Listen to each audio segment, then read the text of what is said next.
اللہ اکبر۔ میرے مالک ذات کے گھوڑے اور تو ان کی قسمیں کرے، تو کہا کہ یہ گھوڑے میرے محبوب کے غلاموں کے ہیں۔ اللہ اکبر۔ محبوب کے غلاموں کے گھوڑوں کے پاؤں سے لگی ہوئی کھریوں کے ٹکرانے سے، پتھروں سے جو شرارے نکلے، رب کو وہ بھی پسند ہے۔ ذرا غور تو کیجئے، تو ذات کے گھوڑے بھی ہوں لیکن نسبت محبوب سے ہو تو وہ گھوڑے بھی اچھے لگتے ہیں۔ اچھا ذرا آگے آ جائیے، ذات کا کتا ہے لیکن ولیوں کے سنگ جڑ گیا۔ اللہ نے اس کتے کا ذکر قرآن میں کیا، بلکہ اس کے بیٹھنے کے سٹائل کو بیان کیا۔ وَكَلْبُهُمْ بَاسِطٌ ذِرَاعَيْهِ بِالْوَسِيدِ، ان کا کتا غار کے دھانے پہ اپنے بازوؤں کو پھیلا کے بیٹھا ہے۔ غار کی دہلیز پر بیٹھنے والے کتے کی حیت جلوس کو، اس کے بیٹھنے کے سٹائل کو قرآن نے بیان کیا۔ مالک اس میں ہمارے لیے کیا ہدایت ہے؟ ایک کتے کے بیٹھنے کے سٹائل کو تو بیان کر رہا ہے، اس کی حیت جلوس کو بیان کر رہا ہے، انداز نشست کو بیان کر رہا ہے، تو قرآن تو سراپا ہدایت ہے، تو اس میں ہمارے لیے کیا ہدایت ہے؟ کہا یہی تو بتانا چاہتا ہوں کہ ذات کا کتا بھی ہو، سنگ نیکوں کے جڑ جائے تو وہ قابل ذکر ہو جاتا ہے، اور اگر تم میرے ولیوں سے جڑ جاؤ گے پھر تمہارا مرتبہ کیا؟ یہاں تو کتے جڑ جائیں تو قابل ذکر ہوتے ہیں۔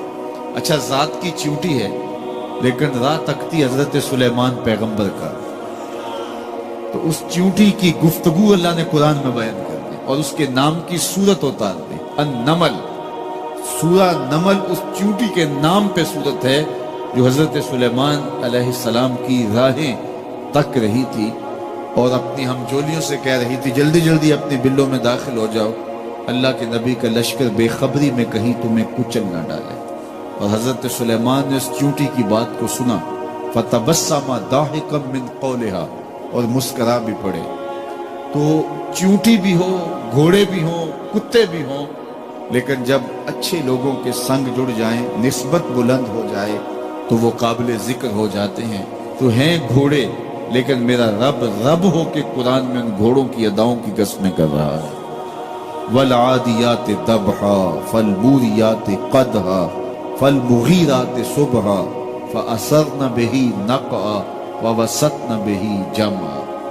قسم ان گھوڑوں کی جو تیز دوڑیں تو سینوں سے آواز نکلے، پتھریلی زمین میں جائیں تو پاؤں سے شرارے نکلیں، گرد و غبار اڑائیں، دشمن کے لشکروں کو تاخت و تاراج کر کے ان کے جتھوں میں گھس جائیں، ان دلیر اور بہادر گھوڑوں کی میرا رب رب ہو کے قسم کر رہا ہے۔ یہاں قسم کی بات چلی تو اللہ نے محبوب کے گھوڑوں کی قسم کی، گھوڑوں کی اداؤں کو پسند کیا۔ محبوب کے غلاموں کے گھوڑے، ان کے پاؤں سے لگی ہوئی کھریوں سے ٹکرانے والے پتھر، پتھروں سے نکلنے والے شرارے، رب کے وہ بھی محبوب۔ اللہ اکبر۔ تو پھر قسم کی بات چلی تو کبھی گھوڑوں کی قسمیں کی، کبھی محبوب کی راہ گزر کی قسم کی۔ لا اقسم بہذا البلد، مجھے قسم ہے اس شہر کی۔ تو شہر مکہ کی قسم کیوں کی؟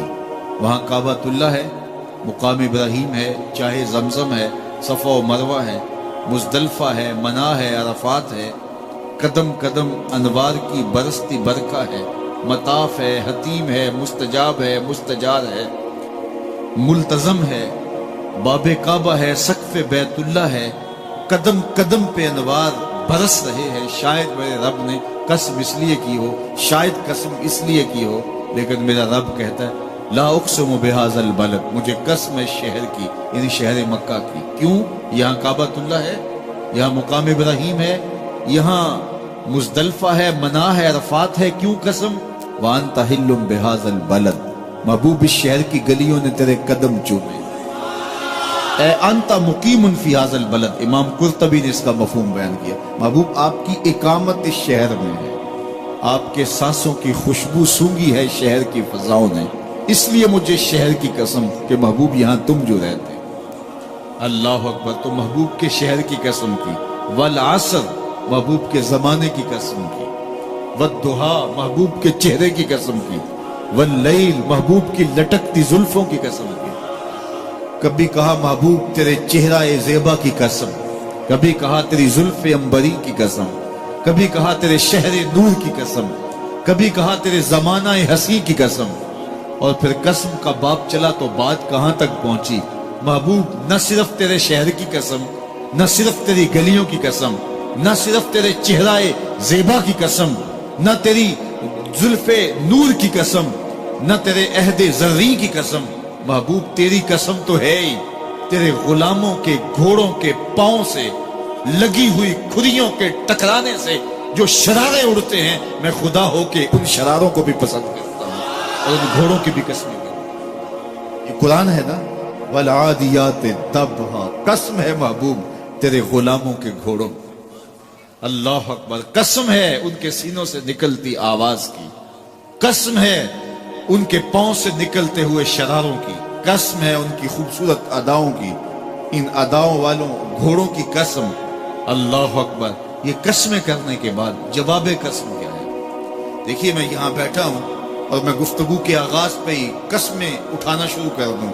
مجھے قسم ہے رب کعبہ کی، مجھے قسم ہے عرش الہی کے مالک کی، مجھے قسم ہے زمین و آسمان کے خالق کی، تو قسموں پہ قسمیں کرتا جاؤں تو جو مجھے غور سے سننے کا عادی نہیں بھی ہے تو وہ بھی متوجہ ہو جائے گا اور سننے کے لیے بے چین ہو جائے گا کہ حضرت قسموں پہ قسمیں اٹھائے جا رہے ہیں، کوئی بات ہے آج تو میرا رب رب ہو کے قسمیں کر رہا ہے۔ تو اس کے بعد جواب قسم کیا ہے؟ تو کان کھڑے ہو گئے، روحوں میں پیاس بڑھ گئی اور سماعتیں بچھ گئی کہ میرے مالک تو قسموں پہ قسمیں کر رہا ہے، کبھی گھوڑوں کی اداؤں کی قسمیں، کبھی ان کے سینوں سے نکلتے ہوئے جو ہے وہ اس مہیب آواز کی قسمیں، کبھی پاؤں سے اڑتے ہوئے شراروں کی باتیں، اور کبھی ان کے پاؤں سے اڑتی ہوئی دھول کی کہانیاں، تو قسم پہ قسم، اور قسمیں بھی گھوڑوں کی، تو کوئی بات ہوگی۔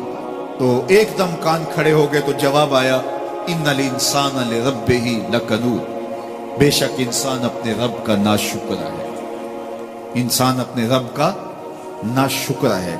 قسمیں گھوڑوں کی ان کی اداؤں کی اور ناشکر حضرت انسان کو کہا۔ یہ کتنی لطیف چوٹ تھی جو حضرت انسان کو ماری گئی۔ یا اللہ ہمیں ناشکرہ کہنا تھا تو کہیں اور مقام پہ کہہ لیا جاتا، گھوڑوں کی تو قسمیں کرے اور ہمیں ناشکرہ کہے۔